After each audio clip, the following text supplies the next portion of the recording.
until recently when we started having community meetings for the campaign that Kiefer explained to me that they don't just look bad. There are a lot of structural things about these viaducts that show evidence that they're really, really dangerous. I want to let Kiefer explain exactly what it is that we're looking at that shows us how dangerous this situation is and how we need to fix it. So do you want to introduce yourself? Sure. So my name's Kiefer Dunn. I'm an architect. I live and work in Bridgeport. I have training on structures. I even teach courses on structures. And I go under this viaduct all the time, and every time I do, I feel a little bit like I'm taking my life in my hands. So a few things.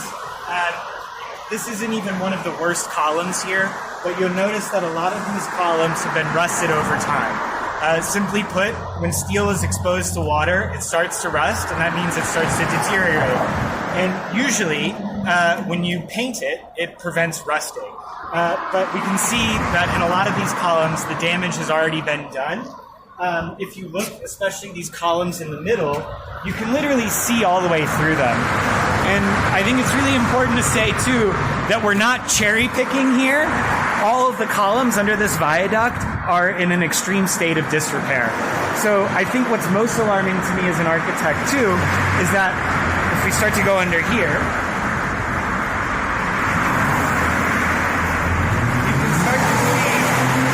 it's not just the columns that are deteriorating, but we also have beams that are starting to buckle. So when a beam starts to buckle and twist like that, it's a sign that it's overloaded.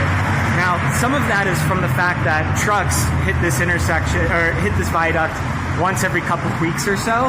But a lot of it, if you keep going down, you'll see in what we call the webbing of the joist, how there's bending and twisting, and a lot of that is indicative of structural failure. Yeah, this column in particular is literally buckled. It literally is not supporting any weight. So the structural redundancy is the only thing that's keeping this up. So, like, literally, if anything else goes wrong here, like, it's going to collapse. That column has lost all of its load-bearing capacity, and you can see how the cross members that keep it all tied together have failed. Like, this is an immediate emergency. And the fact that I've called the alderman's office many times and tried to express this, and there's been no action, is like completely appalling. Because this is not like you need to fix it. This is like you need to fix it yesterday. When water gets under here and it rusts, the concrete, it expands and the concrete starts to chip. Now this concrete isn't structural, but it's there to prevent like water. It's there to kind of waterproof the column. This is indicative of that it's not working. So also we can imagine it's very rusted inside. Extremely rusted underneath it. Yeah. There's like dozens and dozens and dozens of trains that go over, especially this portion of the viaduct every day. But also going north, right? There's a viaduct just like this over every major street, and they all look like this.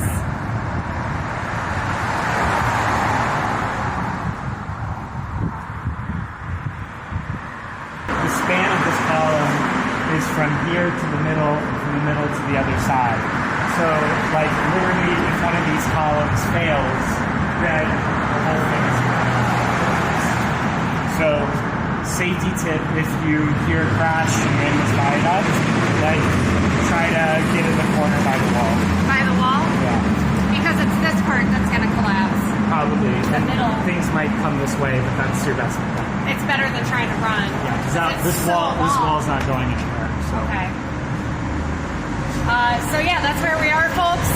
We have safety tips for if this collapses and you're walking under it.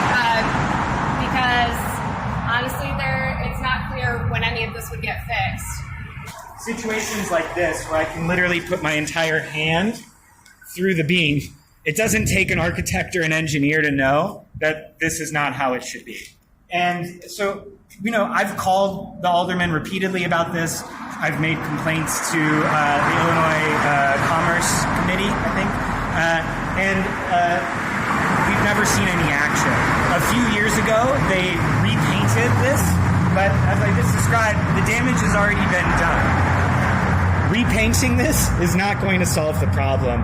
So what we really need here is politicians to hold the railroads accountable and the other regulatory bodies accountable to make sure that there's some action here.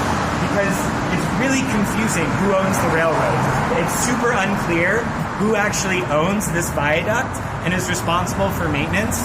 But we need politicians like Ambria who are going to fight for us as residents and untangle that web and hold these companies accountable and get the regulatory agencies to do their job and make sure that this is safe for all of us. These viaducts are all across the city, not to mention the fact that we are right next to the White Sox Park, where tons of people are going back and forth coming to games under this viaduct.